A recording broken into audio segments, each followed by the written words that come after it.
In tonight's Thinkers, Shakers, and Newsmakers, we meet The Teacher Who Couldn't Read. That is the title of John Corcoran's autobiography, as well as an accurate description of his life. Corcoran graduated from college. He became a teacher.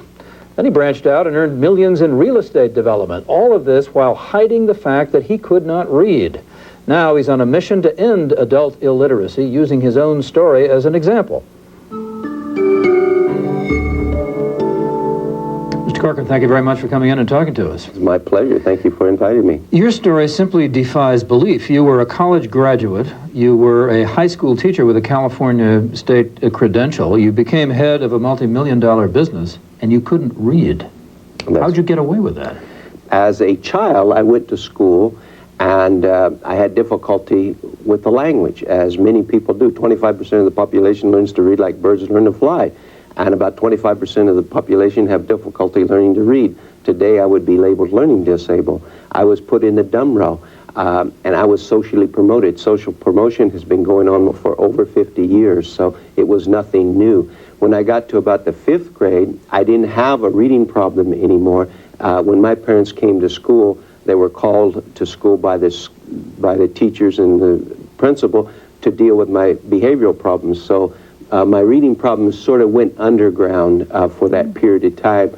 And then when I got to about the 10th grade, I decided my behavior problems weren't serving me. So I decided to put the problem underground and sort of pass as a literate person. And I dated valedictorians, and I behaved myself, and I was eligible for athletics, and I had social skills. And so I was passed like millions of people today. We graduated 1 million kids from our high schools each year. But you got through college. I also went to college. Credential. Yes, and the story gets a little bit more complicated now. But I did go to college, and I had an athletic scholarship. And people, the first thing, oh, that's the reason. That wasn't the reason.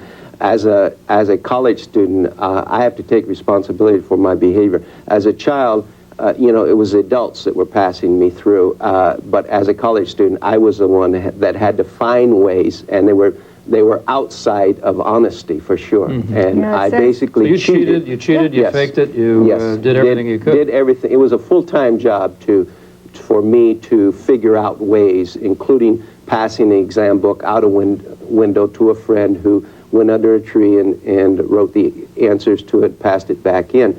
You also were very careful about the kinds of classes you selected, so multiple choice tests were always preferred over essay tests, yes. For example. So. And I also was a member of a fraternity, and there were professors that gave the same exams over every second or third year, and we just tracked them. But then you also taught as a high school teacher for a good many years. I think as a teacher, there's certainly more of a moral dilemma for me, and always was a moral dilemma for me. Even though I was a good teacher and I worked hard at it, I am not an advocate in any way. I do not think that a person that cannot read, write, and spell should be in the classroom and do what I did. And so that's another hard part of this. Yeah. And also, even telling my story, I lived in the same community for 30 years, and my wife was the only person that knew I could not read, write, or spell.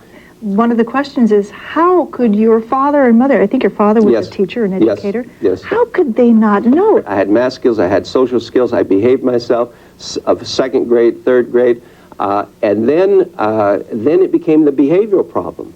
So everybody's focused on the behavioral problem, and I would say most behavioral problems in the 4th and 5th grade, 6th grade, 7th grade, 8th grade, right now, you focus, for the most part, those kids are not reading at grade level. How important is reading, do you think, in our society? Oh, it's critical. I mean, when I say that illiteracy in America is a form of child neglect and child abuse, I mean it from the deepest part of my soul. It is. It's devastating. It suspends children as adults. We're suspended in childhood and emotionally, psychologically, academically, spiritually, intellectually, because we live in a dominant literate culture. But aren't you an example of the fact that you don't have to read, that you can accomplish great things with other skills?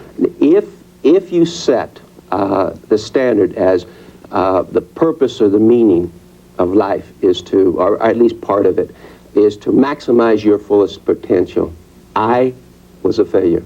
I could not maximize my fullest potential. How did you turn this around? Well, it was by chance, and we do a lot of things by chance. I went out of desperation. I actually saw it on television, an advertisement, a promotion for adults, inviting an adult program asking adults to come back. And I guess I can take a commercial right now. This is what I heard. It's never too late to learn to read.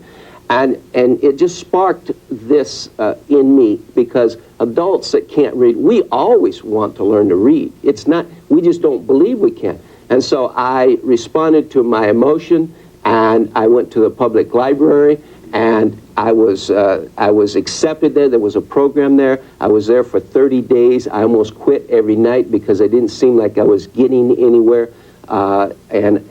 In about 13 months with a volunteer tutor with less than 20 hours of training, I got to about the 6th grade level. Thought I died and went to heaven. I went on to, about 3 years later, I went into a clinic, a reading clinic, the Lindemuth Clinic up in San Luis Obispo, and I took a battery of tests. They identified the specific problems that I had, and I took 100 hours of intensive treatment there, and I went from the 2nd grade to the 12th grade a phonetic word attack in a very short period of time. So it was just powerful that it was just, it was like working on learning. I don't know if you speak another language, you know, and you're working on it for a long time, and then all of a sudden it just explodes, and you're fluent in a sense. We're going to have to leave it at that. We're out of time. Thank you so much for coming in and telling us your story. Well, thank you very much for having me. It's been a pleasure.